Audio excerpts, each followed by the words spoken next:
Hey guys, my name is Francisco Hernandez, and today I'm doing an unboxing on the new Flashpoint eVOLV 200. This strobe is the exact same strobe as the Godox AD200, just sold and rebranded by Adorama here in the US.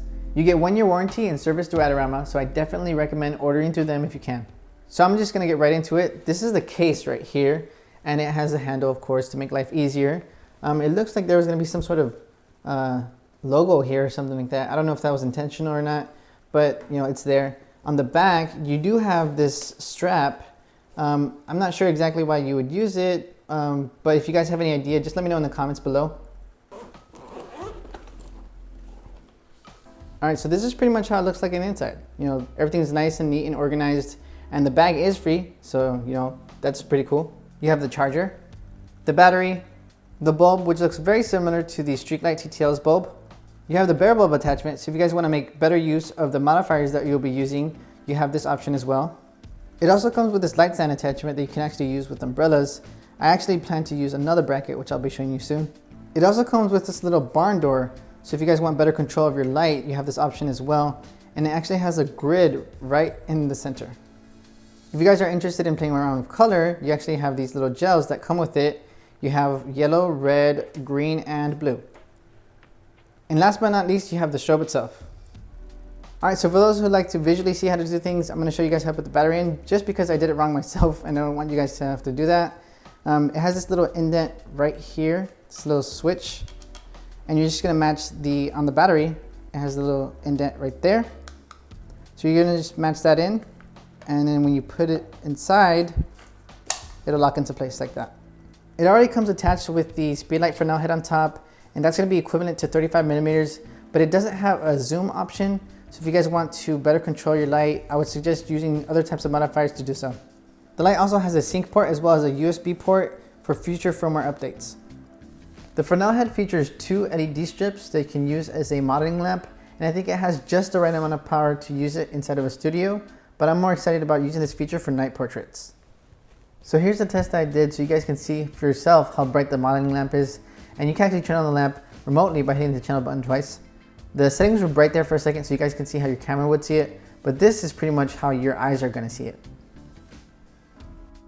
All right, so real quickly guys, I wanted to show you the screen itself on the strobe, but first of all, you have to turn it on, and you're gonna do that by flipping the switch button right there.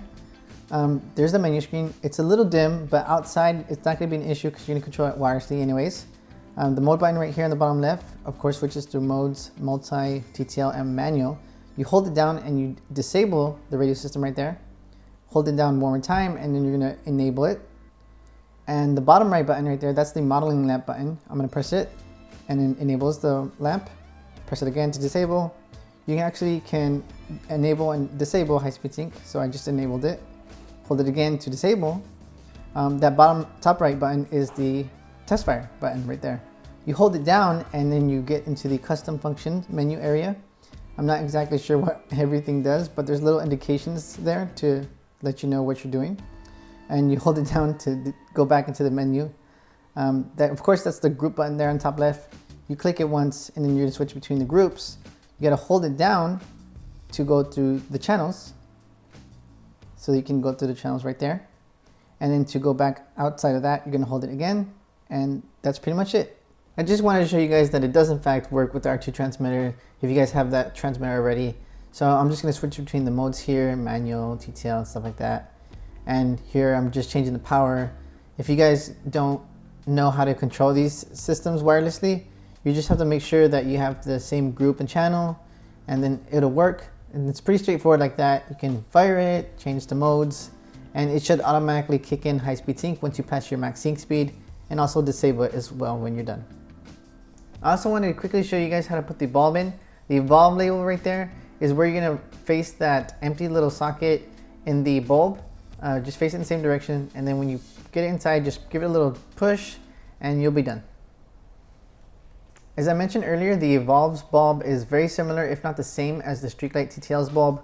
And for that reason, I wanted to see if the Streetlight's reflector fits, and it actually did. You just gotta make sure it's aligned right, then it'll go inside, and then just give it a little push, and then after that you're just going to tighten it, and then it fits right on there perfectly.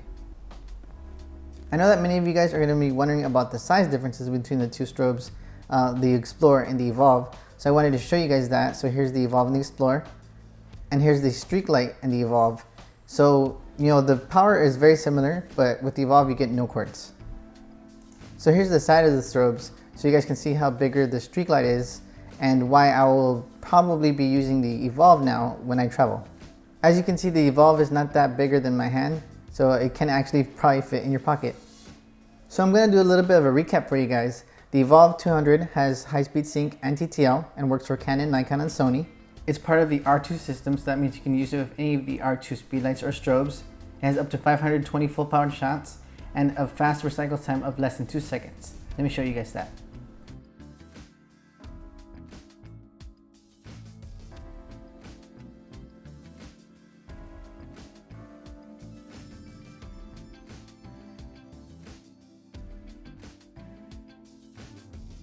It's also a modular strobe, so that means you can change it to your liking. Here is the omnidirectional bulb. That's going to be better for filling modifiers out, like octoboxes for example. And it also has this speedlight Fresnel head that's 35 millimeters. And if you use the speedlight head, you can attach the barn door on it, as well as attach gels to it. The barn door has the optional honeycomb grid, so you guys can control the light a lot better if that's what you want to do. Another thing the eVOLV can do is actually fit inside the Godox S-type bracket.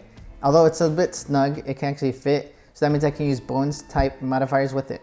For those that use the Magmon system, it actually does work with the eVOLV. I just wanted to show you guys that it does work with that bigger one. The eVOLV doesn't have the power of 1 speedlight, 2 speedlights, but 3 speedlights. So the eVOLV 200 is actually looking to be my new favorite strobe, just because it's very compact and has a lot of power. If you guys enjoyed the video, please like, comment, and subscribe, or even share it. I do want to leave you guys with a little bit of a session that I did with it.